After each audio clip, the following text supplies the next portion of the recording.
All right, in this video, what we're going to be doing is talking about a generator that would be utilized in the clinical setting. This is what the generator would look like in a clinical setting, and I want to show you how to set that up and some of the things that you will probably be using in a clinical setting. We already have our 870 oxygen tank set up with the regulator. This is a low flow regulator that's typically going to come with the actual generator when you're actually getting this for the clinical setting. A few things that we also have here is our destruct. We have a three-way stop on here with our hydrophobic filter, just in case whatever we're putting in doesn't have any backflow into the actual destruct. So how do we set this up? First of all, we want to make sure that this is on, that our tank is actually open. We're going to take the tubing right here. We're going to first insert this into the regulator. The next place you're going to be going is on this generator. The actual oxygen in is on the back side right here. Again, whenever you're working with a generator, you're going to have an oxygen in and an ozone out. So with this generator, this is what it looks like.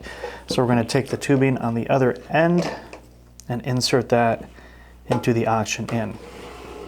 The next thing that you want to do is take your tubing here and put it on the ozone out, and you are set up and ready to go for the clinic. The next thing that you're going to notice actually on the generator is the concentration chart right here in the front. Every generator that comes is going to have a concentration chart that's going to correlate directly to the settings on the generator, which is this knob right here. I will move this so you can see it easier. And then also the regulator knob right here. On the concentration chart, you are actually going to notice right here LPM, which is liters per minute. And you can see it goes from 1 to 3/4 all the way down to 1/16. And on the top setting right here is going to be actually where your generator is going to be set.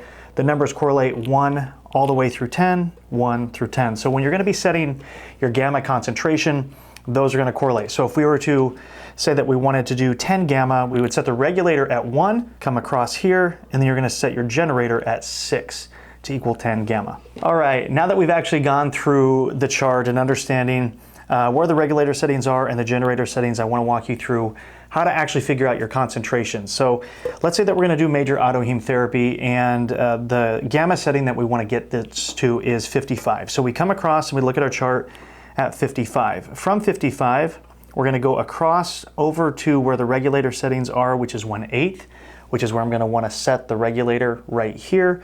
And then I'm going to come up to 7, which is where we're actually going to be setting the generator. So we have 1/8 on the generator, so I'm going to make sure that that is set, which it is right now. We have oxygen flowing through. The ozone machine is not on. The one thing that you want to notice is the ozone machine will be on when you actually see this light turn on. So we're going to turn this over to 7. Now that that is on, we have our three-way stop. I'm going to take the 60cc syringe, put that on, and I'm going to open up the valve, and you'll see that it will begin to fill. Once we get this filled all the way, we're actually just going to turn this to stop it. Again, any extra oxygen is going to go through into the destruct, so it's going to turn into oxygen within the atmosphere, so we don't have to worry about that ozone gas. I'm going to just stop it here. But you can see that it actually fills naturally on its own. You can take this, and to take it to the next step, I actually flip it upside down because ozone is heavier than air. It's going to actually set in there, but you want to try to get this into the blood bag as soon as possible. Next thing you want to do is you want to turn the generator off. We still have the oxygen flowing, so I'm then going to come over here, turn the regulator off, and now we have stopped the system. All right, so this is the syringe fill system. You're going to notice that we have the tubing coming directly from the out port on the generator to here. We have this little dial right here, which is a three-way stop. One thing that you want to realize is that when this is pointing up right here, it's actually stopped the flow into the hydrophobic valve. It's actually not allowing flow to come into the destruct as well. But once we turn this, the way that we know that it's opened up is when we turn it down. This little arrow is going to let you know where the air is going to come from. So it's going to open up and come right into here and fill that syringe. Whenever you're done, you want to close this back up, and that's going to allow or stop allowing the ozone to actually come out of the unit.